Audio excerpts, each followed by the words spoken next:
오늘 말씀 제목입니다.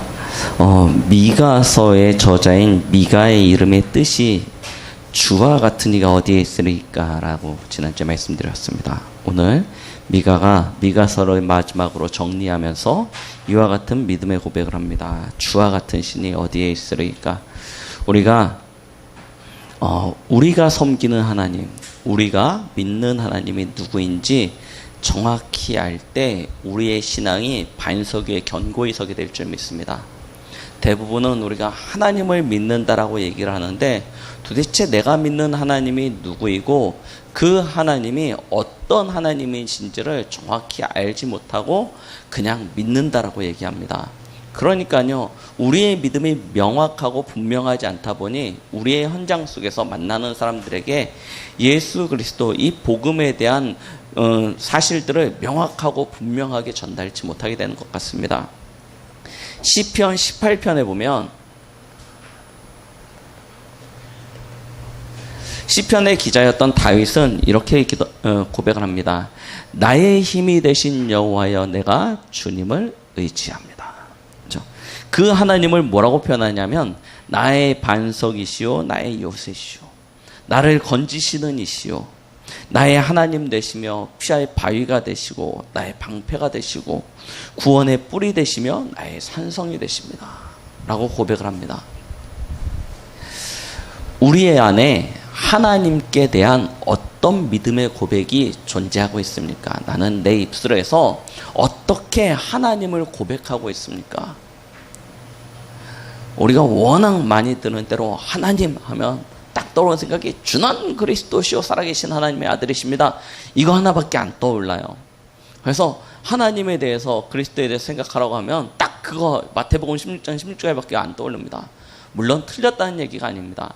그런데 내게 대한 하나님의 은혜, 내게 대한 하나님의 사랑, 나와 하나님과의 관계 속에서 내가 느끼고 있는 하나님에 대한 것, 이것이 나에게 없으면 나는 다른 사람들에게 도대체 내가 믿고 있는 하나님이 누구인지를 이야기할 수 없게 되는 거예요. 이번에 현장에 나가서 한 불신자분과 이렇게 이야기를 나누게 됐습니다. 거의 느낌이요, 무속인 비슷해요. 터미널에 앉아서 저희 같이 갔던 권사님이 복음을 전했는데 처음에 좀 이렇게 싫다고 거부를 하다가 계속 얘기를 하니까 듣는 것 같더라고요. 듣는 것 같은데 또 좀 더 가다 보니까 질문을 해요. 도대체 뭘 얘기하려고 하는 거냐? 복음을 쭉 설명을 하는데 계속 핵심이 뭐냐? 도대체 뭘 얘기하는 거냐? 하면서 이제 따지기 시작하는 거예요. 그래서 이렇게 하는데 보니까 어디서 뭐 기분 나쁜 일이 있으셨는지 안에 이만한 우라통을 하나 가지고 계시더라고요. 막 얘기하시는 거예요. 그래서 뒤에서 계속 기도해 주다가 도저히 안 되겠어요. 갔습니다. 가서 얘기를 했더니 도대체 교회에 다니는 인간들은 왜 그러냐고 하면서 막 따지더라고요. 이렇게 하시는 이야기가 뭐냐면, 뭐 교회에 대한 이런 얘기 저런 얘기를 하지만 분명한 건 꼭 어디서 외워서 훈련받아서 와서 복음 전하는 것 같다, 이 얘기를 하시는 거예요. 내가 어떤 상태인지, 나는 지금 어떤 형편에 있는지 그거 아니고 그냥 자기가 외운 것을 막 강조하듯이 얘기하고 영접하라고, 안 믿으면 지옥 간다는 식으로 막 하는 것 같다, 이렇게 얘기를 하는 거예요. 이분이 그렇게 권사님이 그렇게 복음을 하냐? 그건 아니에요. 근데 그분이 느끼기에 그렇게 느꼈다는 거죠. 그러면서 하시는 얘기가, 진짜 하나님을 만났다면 도대체 하나님을 어떻게 만났냐? 그래서 이렇게 질문하는 거예요. 그러면서 이제 얘기를 하는데 거기서 좀 이 권사님이 명확하게 답을 주셨어야 되는데 당황을 하셔가지고 명확하게 답을 못 주셨어요. 진짜요, 우리가 전도를 한다는 것이, 복음을 전한다는 것이 외운 사실을 가서 전하는 것이 아니잖아요. 교육받은 것을 가가지고 푸는 게 아니잖아요. 내가 하나님을 만났습니다. 도대체 내가 만난 하나님은 누구입니까? 내가 믿고 있는 지금 하나님은 어떤 하나님입니까? 물론 그리스도 되신 분 맞는데 그 하나님과의 관계 속에서 나는 어떤 감정을 가지고 하나님과 관계하고 있냐는 것이죠. 우리는 시편 18편에 고백했던 다윗은 또 우리가 잘 알고 있는 시편 23편에는 나의 목자라고 기록하고 있죠. 복음에 대한 개인화입니다. 이 복음이 내게 개인화되어져서 나의 것으로 정립되어지지 않으면 이 복음은 굉장히 훌륭한 것이고 굉장히 완전한 것이고 부족함이 전혀 없는 것인데, 나에게서 전달되어져 나가는 복음은 뭔가 모자란 복음, 이상한 복음, 틀린 복음처럼 전달되어질 수도 있다는 것입니다. 그래서요, 우리는요, 하나님과 나와의 관계, 여기서부터 분명한 어떤 사실들을 누려야 되겠죠. 이것이 안 되다 보니까 이스라엘은요, 계속 문제 가운데 빠지게 된 것입니다. 전통으로, 율법으로 어려서부터 학습되어져서 하나님을 알아왔는데, 이 하나님이 나의 현실과 삶에서 맞지 않아요. 내게 찾아오는 많은 문제와 갈등과 어려움 속에서 내가 어려서부터 듣고 배운 하나님이 답이 돼야 되는데 답이 안 돼요. 그러니까요, 다른 하나님을 찾아갑니다. 우상을 섬기는 것이죠. 귀신을 섬기는 것입니다. 그리고 세상 가운데, 세상의 문화 속으로 빠져들어갑니다. 타락하고 하나님 앞에서 범죄하는 삶을 살기 시작합니다. 그러니까 무엇이 찾아옵니까? 하나님이 깨닫게 하시죠. 돌이키게 하시죠. 오늘 저희가 읽은 이 미가서에 보니까 하나님이 이스라엘을 위하여 매를 준비하셨다라고 얘기하세요. 하나님이 매를 준비하시고 우리를 그 매로 훈계하시는 것입니다. 이스라엘을 훈계하시는 거예요. 어떻게 하라고요? 빨리 제자리로 돌아오라고요. 원래의 자리로 돌아오라고요. 근데 이걸 깨닫지 못하고 계속 반복합니다. 그러니까요, 저주와 재앙이 찾아오게 되는 거예요. 우리는 하나님과의 관계부터 명확하게 하는 것입니다. 오늘 말씀 제목과 같이 내게 있어서 주와 같은 신이 어디에 있으리까 고백되어질 만큼요, 하나님과의 관계가요, 명확해야 됩니다. 부처님도 하나님 같고, 알라신도 하나님 같고, 저 힌두교에서 섬기는 어떤 소나 원숭이나 쥐도 하나님인 것 같고, 다 하나님 같다. 그 중에 나는 한 다른 하나님을 섬긴다. 이래가지고서는요, 진짜 우리의 삶에 아무런 능력도, 하나님의 역사도, 증거도, 그리고 사실은 우리 개인은 현장에서 계속 힘 빠집니다. 빨리 하나님과 나와의 관계부터 회복하시기 바랍니다. 우리가 믿는 하나님, 우리가 섬기는 하나님은 어떤 하나님이십니까? 오늘 미가서에 기록되어져 있는 미가의 마지막 고백을 보면요, 이렇게 얘기하고 있습니다. 주께서는 죄악과 그 기업의 남은 자의 허물을 사유하시며 인애를 기뻐하심으로 진노를 오래 품지 아니하시나이다. 다시 우리를 불쌍히 여기셔서 우리의 죄악을 발로 밟으시고 우리의 모든 죄를 깊은 바다에 던지시리이다 라고 기록하고 있습니다. 하나님은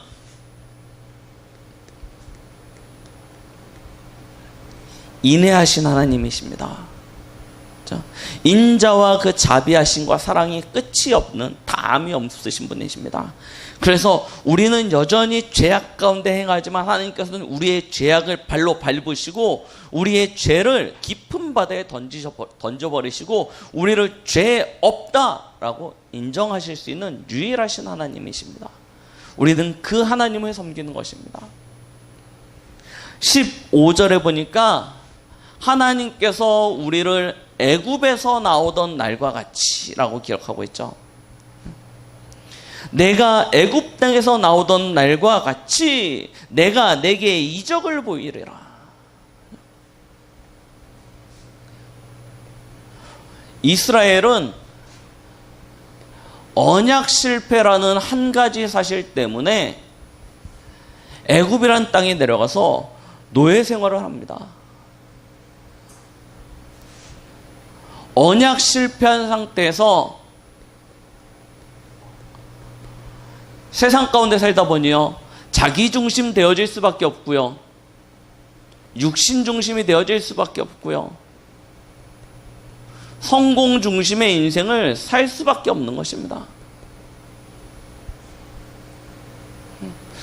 왜 그렇습니까? 살아야 되기 때문입니다. 우리가 왜 열심히 공부합니까? 왜 대학교를 가려고 하고, 왜 취업을 하려고 하고, 왜 좋은 배우자를 만나려고 하고? 이유가 무엇입니까? 살아야 되기 때문입니다. 그런데 잘 살려면 어떻게 해야 됩니까? 좀 더 좋은 학교, 좀 더 좋은 직장, 좀 더 좋은 배우자. 어쩔 수 없습니다. 세상 가운데 살아남으려면 그것들이 필요해요. 돈 없이 살 수 있습니까? 살지 못합니다.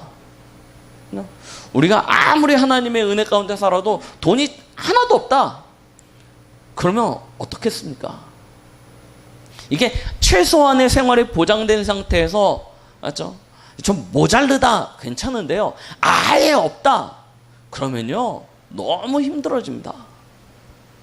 이스라엘 백성들이 그런 상태가 되어져 버렸어요. 언약 실패하고 애굽 땅에 내려가서 거기서 오랜 세상의 삶을 살다 보니 이 상태가 되어진 것입니다. 그런데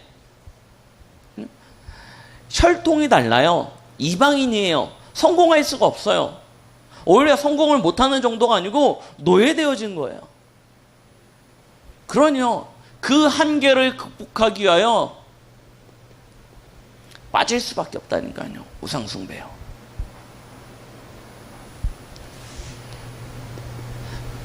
당연히 찾아오는 재앙과 저주요. 400년입니다. 1, 2년이 아니라니까요. 저는요, 이스라엘이 이 정체성을 유지했다는 것만으로도 굉장하다고 생각합니다. 우리나라 일제 그 불과 짧은 세월 딱 속국이 돼가지고 살았는데요. 그 짧은 세월 한 30년 정도의 시간 동안 우리나라의 많은 정체성이 흔들려 버렸습니다. 그런데요, 400년이라니까요. 이 긴 세월을 애굽 땅에서 노예로 살아간 것입니다. 뭐 정체성이고 뭐고 하나도 안 남게 되겠죠. 다 흔들립니다.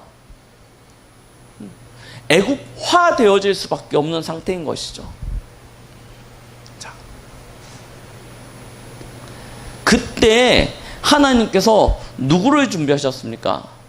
6장에 보니까요, 하나님이 모세와 아론과 미리암을 준비하셨다라고 얘기하십니다.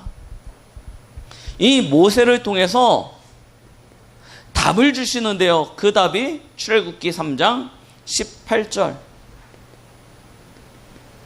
희생제물입니다. 그렇죠? 희생제사, 희생제물을 드리면 빠져나온다는 거예요.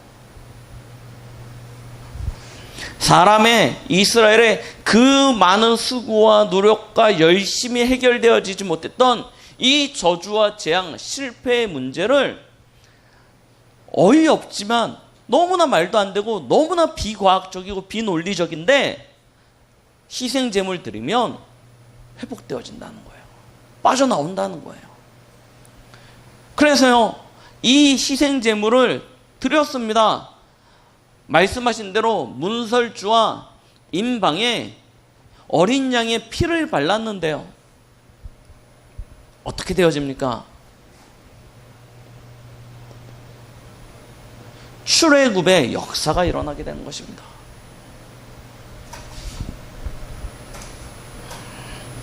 이것이 하나님의 방법입니다. 이것이 하나님의 은혜입니다.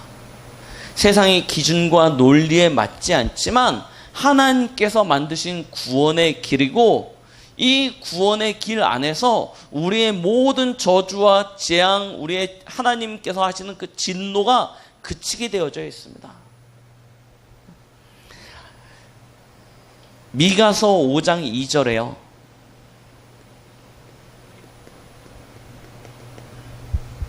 이렇게 기록하고 있죠. 베들레헴 에브라다야, 너는 유다 족속 중에 작을지라도 이스라엘을 다스릴 자가 내게서 내게로 나올 것이라. 그의 근본은 상고의 영원에 있느니라 라고 기록하고 있습니다. 어디서 들어보지 않았습니까? 이 성경 구절이 마태복음 2장 6절에 기록되어져 있습니다. 마태복음 2장 6절에 또 유다 땅 베들레헴아, 너는 유다 골 중에 가장 작지 아니하도다. 내게서 한 다스리는 자가 나와서 내 백성 이스라엘의 목자가 되리라 하였음이니라 라고 기록하고 있습니다.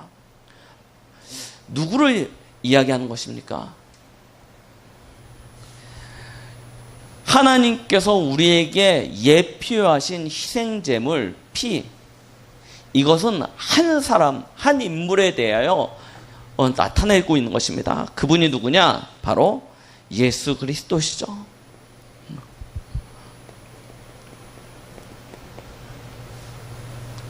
이 땅에 하나님의 아들이신 예수님께서 사람의 몸을 입고 오셔서 그리스도가 되어주신 것입니다. 왜 그리스도가 되어주셔야 됐습니까? 인생의 모든 문제가 하나님 떠나서 왔기 때문입니다. 그 하나님을 떠나게 된 이유는 하나님이 먹지 말라고 한 선악을 알게 하는 나무의 열매, 그것을 따먹은 결과, 다시 말하면 하나님과의 언약 실패로부터 말미암아 하나님을 떠나게 되어진 것이죠. 그것을 보고 원죄라고 얘기합니다. 그래서 이 땅에 출생하는 모든 사람은 태어날 때부터 죄인으로 태어납니다. 그래서 한 사람도 여호와 앞에 여호와의 영광에 이르지 못하는 상태로 이 땅에 출생해서 여호와 앞에 서지 못하고 어디로 갑니까? 지옥으로 가는 그런 삶을 살게 되어집니다. 단순히 하나님 앞에 서지 못하는 정도가 아니고 사람은 영적인 존재라 하나님 떠나는 그 순간 또 다른 영이 찾아와서 인간을 장악하게 되어지죠. 그 존재가 누굽니까? 바로 마귀, 사탄이라고 불리는 악한 영입니다. 이 영이 아담과 하와를 유혹하여 범죄하게 만들고 하나님을 떠나게 만듦으로 모든 사람이 이 저주와 재앙 가운데 빠져들게 되었죠. 하나님의 아들이 나타나신 것은 무엇 때문에 나타나셨습니까? 내가 곧 길이요 진리요 생명이니 나로 말미암지 않고는 아버지께로 올 자가 없느니라. 하나님 만나는 길이 되어 주시기 위하여. 모든 사람이 죄에 빠져서 하나님의 영광에 이르지 못하게 되어졌는데 생명의 성령의 법으로 죄와 사망의 법에서 우리를 건져내시려고. 너희 아비 마귀가 만들어놓은 운명과 팔자임에서 지옥에 갈 수밖에 없는 멸망의 인생. 그런데 하나님의 아들이 나타나신 것은 그 마귀의 일을 멸하려 하심이라.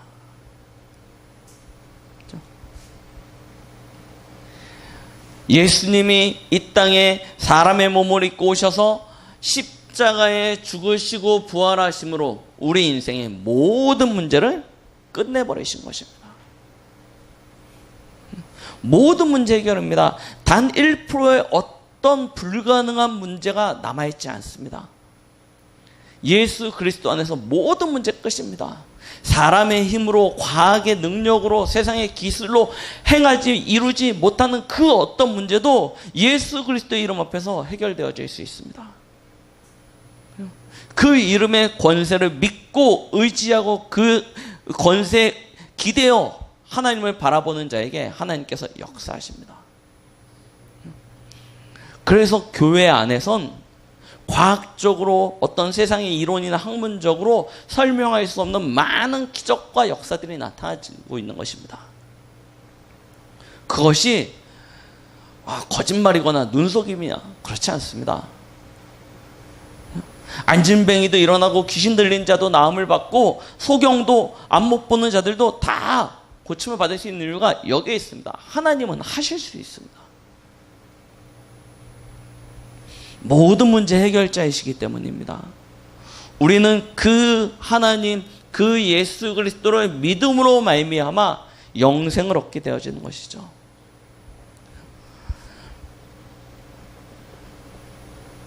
마음으로 믿어 의에 이르고 입으로 시인하여 구원을 받는다고 하였습니다. 입으로 시인하는 것을 영접이라고 그러죠. 영접하면 하나님의 자녀가 되는 권세를 주신다라고 말씀하셨습니다. 우리가 예수 그리스도를 영접하는 그 순간 하나님께서 우리 안에 함께 하십니다. 계시록 3장 20절. 우리와 함께 하시면서 우리와 더불어 사신다라고 말씀하고 계십니다. 하나님은 사랑의 하나님이십니다. 우리가 하나님을 믿기 전에 어떤 삶을 살았던 그것은 중요하지 않습니다. 우리가 뭐 전과 몇 범이 됐던, 얼마만큼 입에다 욕을 달고 살았던, 손버릇이 나빠서 어떤 나쁜 짓을 했던, 하나도 상관없습니다. 살인자가 되었던 무엇이 됐던 상관이 없습니다. 진짜 하나님을 믿는 그 순간 우리의 모든 죄악은 발에 밟혀져서 우리의 모든 죄는 깊은 바다에 던져지게 되어져 있는 것입니다. 주홍같이 붉은 데에도 흰 눈처럼 하얗게 깨끗하게 씻겨지게 되어져 있습니다. 예수 그리스도의 이름은 그런 이름입니다. 우리를 구원하신 하나님은 그런 하나님이십니다. 우리는 그 하나님을 믿고 의지하고 따르는 것이죠. 여기서 하나님의 사랑이 그치지 않습니다. 20절에 뭐라고 기록하고 있습니까? 7장 20절에 말씀하시죠. 주께서 옛적에 우리 조상들에게 맹세하신 대로 야곱에게 성실을 베푸시며 아브라함에게 인애를 더하시리이다 라고 기록하고 있습니다. 하나님은 스스로 하신 맹세를 성실하게 이행하고 계십니다. 성취하고 계십니다. 우리는 그 하나님을 믿고 의지하고 신뢰하며 따라가는 것입니다. 하나님이 아브라함을 부르실 때 약속하셨습니다. 내가 내게 보여줄 지시하는 그 땅으로 가라. 그럼 내가 너로 큰 민족을 이루고 내 이름을 창대케 하여 너는 복이 될 것이다. 너를 축복하는 자는 내가 축복하고 너를 저주하는 자는 내가 저주하리니 땅의 모든 족속이 너로 말미암아 복을 받게 될 것이다. 약속하셨습니다. 하나님은 아브라함에게 맹세하신 그 맹세를 이삭과 야곱과 요셉을 통해서 성실하게 이루셨습니다. 그리고 애굽으로 내려가서 400년 노예되어진 그 순간 끝났는 줄 알았는데 끝난 것이 아니고 하나님은 다시금 출애굽의 역사를 통해서 가나안 정복의 축복을 허락하여 주셨습니다. 이스라엘 민족이 가나안 땅에 돌아올 때는 이미 400년의 시간이 흘렀습니다. 우리나라 조선왕조가 몇 년이죠? 500년이라고 얘기합니다. 조선왕조 500년이요. 시간차로 보십시오. 별 차이 안 난다니까요. 그러면 그 하나의 왕조가 세워졌다 사라지는 시간만큼 이스라엘은 다른 땅에 가 있었던 거예요. 가나안 땅에는 이미 어마어마하게 큰 강한 족속들이요 성읍을 만들고 도시를 만들어서요 그 땅을 차지하고 있었습니다. 거기에 이스라엘 민족들은요 스스로 보기에도 메뚜기 떼 같았습니다.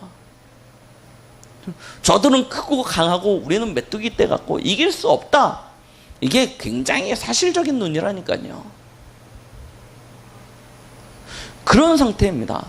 그런데 하나님께서 하나님 스스로 맹세하신 땅을 맹세하신 그 약속을 이루시기 위하여 일하시지 않습니까? 요단을 갈라버리십니다. 여리고를 무너뜨리십니다. 해와 달을 멈추게 하십니다. 왜 그렇습니까? 이스라엘 민족이 기도를 많이 했기 때문입니까?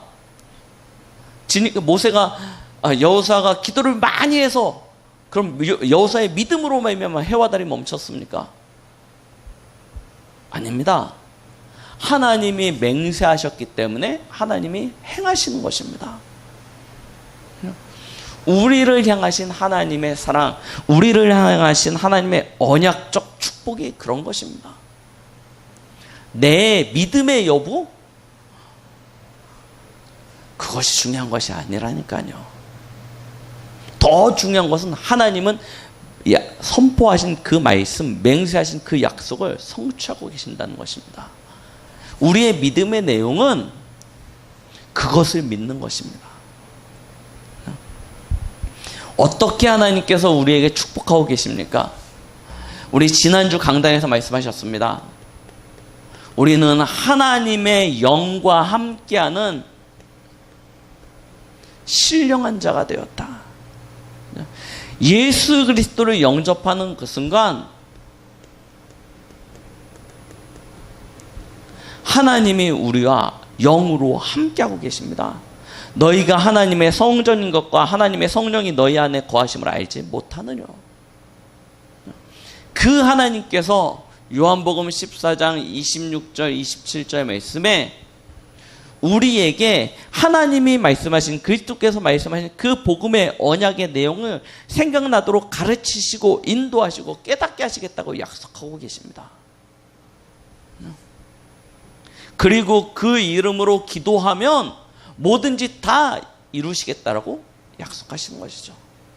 우리는 하나님의 영으로 더불어 함께하는 신령한 자입니다. 세상이 우리를 판단하여 정죄할 수 있느냐? 그렇지 못합니다. 우리는 하나님께로만 판단받을 수 있는 자입니다.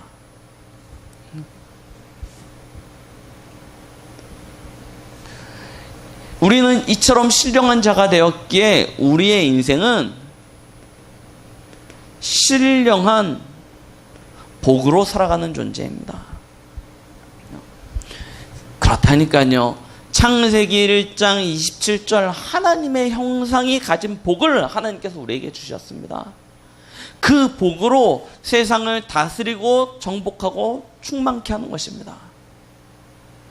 그래서 에베소서 1장 3절에는 하늘에 속한 모든 신령한 복으로 우리를 복 주신다라고 약속하시는 것입니다. 이것이 사실이기 때문에 내 형편, 내 상황, 나의 오늘 현실이 아닌 하나님께서 약속하신 그 약속으로 말미암아 나는 복의 근원의 축복을 누리는 것입니다. 우리는 신령한 복을 받은 자입니다. 거기에 우리는 이제 눈에 보이는 세상의 세계가 아닌 신령한 세계에 속한 자들이죠. 히브리서 12장 22절로 24절 그곳을 보좌라고 얘기하고 있습니다. 하나님의 보좌, 하나님의 나라에 속한 자, 시온산이라고 얘기하고 새 예루살렘이라고도 얘기하는 그 하나님의 나라에 속한 자. 하나님께서는 우리가 하나님 나라에 속한 자이기에 하나님의 천만 천사를 보내사 우리를 지키시고 보호하십니다. 마가복음 16장 17절부터 18절 말씀에는 이렇게 얘기하고 있습니다. 하나님의 신령한 자로 하나님의 복을 가지고 하나님 나라에 살아가는 우리에게는 이런 표적이 따르리니, 그죠? 귀신을 쫓아내며 새 방언을 말하고 무슨 독을 마실지라도 해를 받지 아니하게 될 것이다. 그죠? 하나님이 우리에게 주신 권능, 능력이 있는 것입니다. 그 능력이 우리에게 임하면 어떤 축복을 받습니까? 땅끝까지 이르러 증인이 되어질 것이라고 약속하고 계시는 것입니다. 우리에게 주신 하나님의 언약입니다. 나의 것과는 상관없이 하나님께서 우리의 인생을 통하여, 우리의 전 삶을 통하여 성취하실 하나님의 약속입니다. 우리는 이 약속을 믿는 믿음 안에서 흔들리지 아니하는 것이죠. 자, 어떻게 하면 됩니까?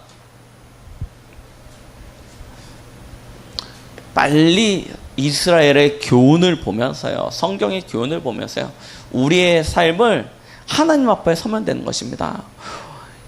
7장 7절 말씀에 보니까 미가는 이렇게 고백합니다. 오직 나는 여호와를 우러러보며 나를 구원하시는 하나님을 바라보리니 나의 하나님이 나에게 귀를 기울이시리로다. 그렇죠?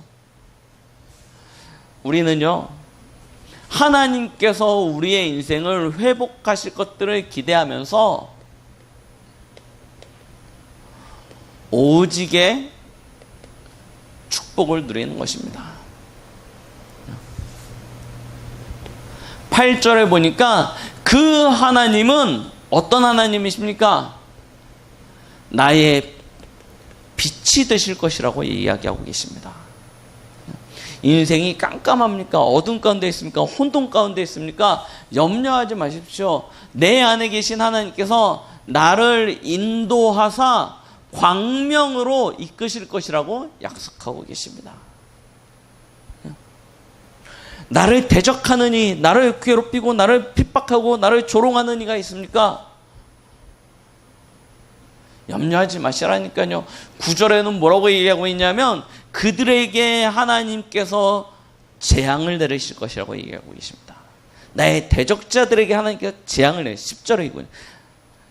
그리고 말씀하시는 것입니다. 지금의 어려움, 고난, 하나님께서 반드시 회복하실 것이라는 거예요. 그냥.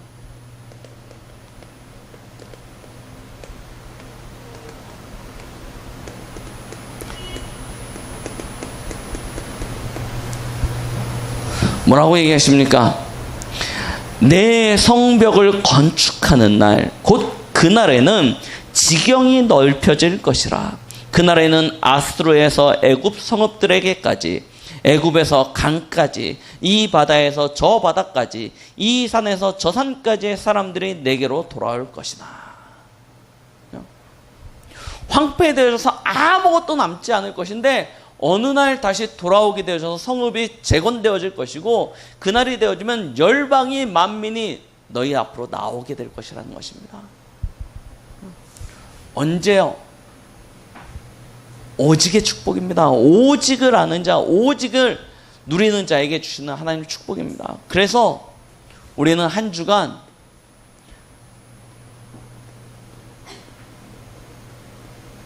오직의 삶을 살아야 될 줄 믿습니다. 많은 우리를 미혹하는 것들이 있지만 그 미혹하는 것에 우리의 마음과 생각을 빼앗기지 마시고요, 빨리 하나님이 주신 언약을 붙잡으십시오. 예수 그리스도가 우리의 인생의 모든 문제의 답인 줄 믿습니다. 우리의 인생의 방향은 하나님의 나라와 그의 일입니다. 우리 인생의 방법은 성령 충만입니다. 이 언약을 굳건히 붙잡는 것입니다. 하나님이 우리에게 주신 이 약속들을요, 믿음으로 딱 붙잡으라 하니까요. 그리고요, 뭐 하시면 되냐? 정시무시 집중해서요, 기도하십시오. 언약이 우리에게 담겨지는 만큼, 언약이 우리에게 개인화되어지고 사실화되어지는 만큼 우리 안에 치유의 역사가 일어납니다. 그 치유되어지는 말씀을 붙잡고 기도하는 만큼 기도 속에서 하나님이 주신 비전과 하나님이 주시는 내 인생의 나의 것이 발견되어지고, 그것이 미래의 응답이 아니라 오늘의 축복으로 누려질 수 있는 길들이 보여진다니까요. 이걸 찾는 시간이 기도 시간입니다. 하나님 건강도 주시고 돈도 주시고 뭐 만남도 주시고 우리는 기도를 그렇게 배웠는데, 중요한 진짜 참된 기도는 언약 안에서 하나님의 것과 나의 것과 오늘의 축복을 찾아내는 것이 진짜 기도입니다. 그러면 당연히 그 응답은 현장에서 전도의 역사로, 우리 인생의 작품으로 남게 되는 것입니다. 그래서 말씀 붙잡고 기도한다, 이게 별거 아닌 것 같지 않습니까? 되게 미련한 것 같습니다. 기도하세요. 제일 속 터지는 얘기가 기도해보세요. 도대체 뭘 하라는 거야? 이게 제일 답답하거든요. 알 것 같으면서도 모르는 것입니다. 기도해 줄게요. 입 바르면 얘기하고 간다. 또 이렇게 느낄 때 많거든요. 내가 진짜 기도해 줄게.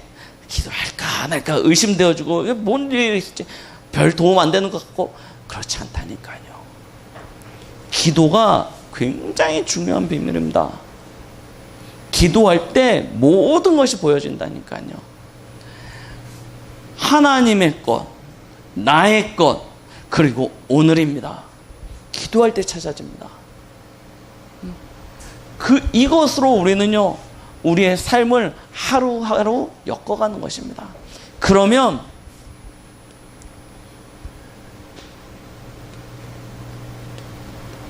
나타나진다니까요. 오직의 응답이요. 히브리서 11장에 나타나는 믿음의 인물들, 그리고 우리가 늘 찬양으로 또 성경을 통해서 본받고자 기도하는 그 렘넌트 7명들, 대단한 사람입니까? 그렇지 않습니다. 우리와 비슷한 사람입니다. 우리와 성정이 같은 자라고 얘기했습니다. 똑같습니다. 그런데 그들은 왜 하나님 앞에 그렇게 쓰임을 받았고 성경에 기록되어질 만큼 역사를 이루었습니까? 그들의 믿음이 아니고 그들이 붙잡은 언약입니다. 그들이 누리는 언약의 삶입니다. 그들 속에 역사하신 하나님의 언약적 축복인 것입니다. 그러면 우리도 가능하다는 얘기입니다. 그들이 훌륭했기 때문에 그러한 일을 했다라고 얘기하면 저는 그렇게 살 수 없습니다. 훌륭한 사람이 아니기 때문에. 그런데 희망은 그들도 나랑 별다를 바 없다는 것입니다. 그런데 어떻게 그렇게 살았냐? 하나님의 언약 안에 있으니까. 하나님의 언약을 붙잡고 그것을 누려니까 하나님께 그렇게 일하신 것이에요. 그러면 우리도 가능하다는 얘기 아닙니까? 언제요? 언약 안으로 들어갈 때. 그렇죠? 오직의 삶으로, 오직의 응답으로, 오직의 축복을 누리면요, 가능한 얘기입니다. 그렇죠? 하나님께서는 이 가능한 것을 여러분들에게 보여주시고 여러분들이 이러한 삶을 살기를 오늘도 원하시고 계십니다. 하나님께서 우리에게 주시는 이 언약 안에서 진짜 언약의 여정을 걸어가시면서 우리의 전 인생이 전도자의 삶으로 이 땅에 복음이 없어 고통받는 많은 이들을 살리는 자의 축복을 누리시는 그런 한 주간이 되시기를 예수 그리스도의 이름으로 축원드리겠습니다. 기도하시겠습니다. 하나님 아버지 감사드립니다. 오늘 하나님이 우리에게 주신 언약의 말씀을 가슴에 담고 현장으로 나아갑니다. 주와 같은 신이 어디에 있겠습니까? 우리가 그 하나님을, 그 예수 그리스도를, 그 성령님의 참된 은혜를 날마다 우리의 삶 속에서 오직의 축복으로 누릴 수 있도록 역사하여 주시옵소서. 예수님의 이름으로 기도드렸습니다. 아멘.